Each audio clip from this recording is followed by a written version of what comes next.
Boats. Little tiny toy boats. They're a staple in the 3D printing community.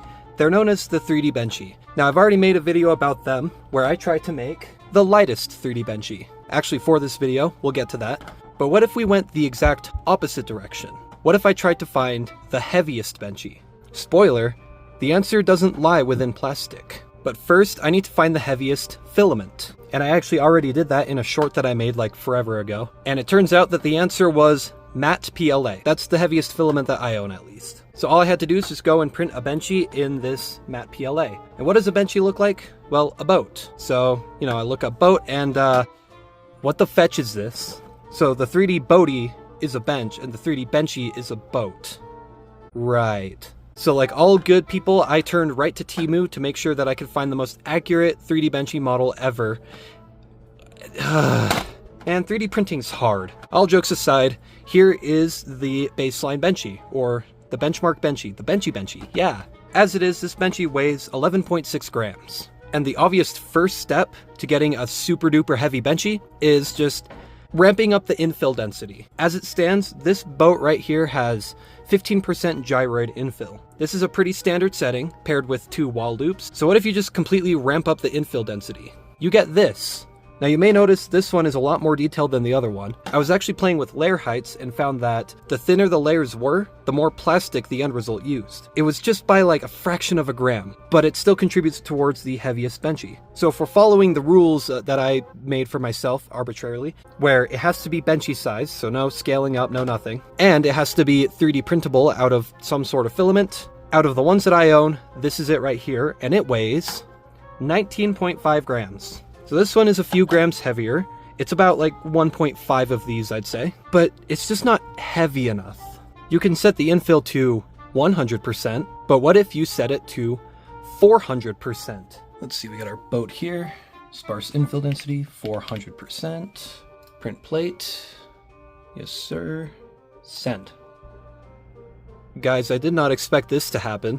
How does this even happen? How does it just become bigger? I set the infill density higher, not the size. All jokes aside, I wanted to make a really big boat and see how heavy I could make it, while also not requiring a brand new spool of filament. I chose my leftover copper silk PLA, one of the first spools of filament that I ever owned, actually. And, yeah, it's just a little bit heavier. Doing the math, this is about 40 of these, the 100% infill little Benchies. It's so big, in fact, that not only can you fit 1, not just 2, not even 3, but you can fit 3 Benchies, 1 Temu Benchy, and a boaty, all on this Benchy. This Benchy is massive. Big, really big boat. It's a really big, heavy boat. But you didn't just come here for me to make a big boat and say, this is the heaviest Benchy because it's the biggest Benchy. Whoa! No. We're going back to the roots of this competition. A standard-sized Benchy that you can 3D print. Well, kind of.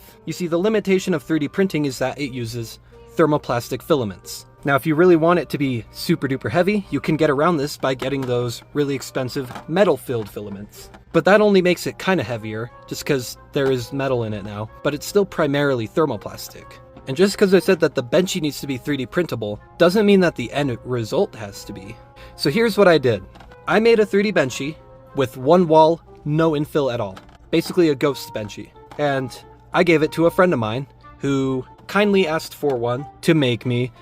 Now, you don't get to see it yet. Of course you don't. You get to see how it was made. So let's turn the camera over to my friend and we'll see how he managed to turn a plastic Benchy into something much, much better.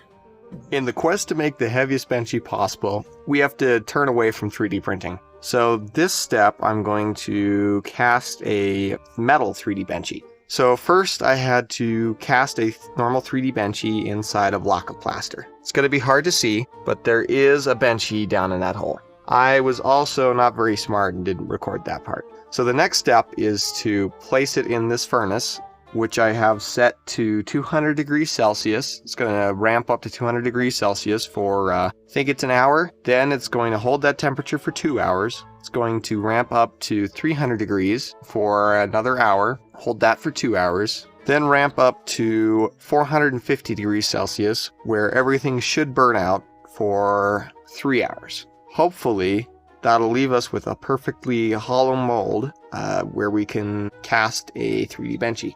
Alright, the first update. It's been about an hour. Still in there. You can kind of smell some fumes from the hot glue stick that I had to use to set it in there, but no plastic yet. It's been another couple hours since the last check-in, and it is starting to smell like burnt plastic. The Benchy is burning out of there. It has taken all day, but it is finally finished burning out all the plastic. If you think ABS is bad, try and smell this. I'm just about to place a little cup. This isn't how you normally are supposed to do it. It's easy enough. Little cup of lead into the furnace on top of it, and it should melt and drip down into the mold. I'll update when I get that placed.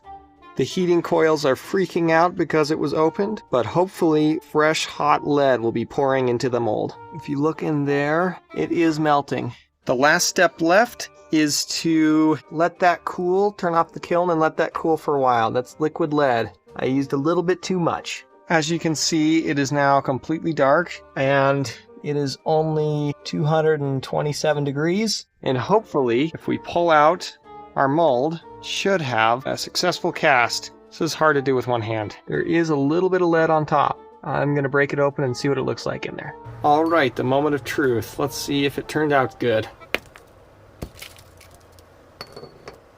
Well, that's a good sign.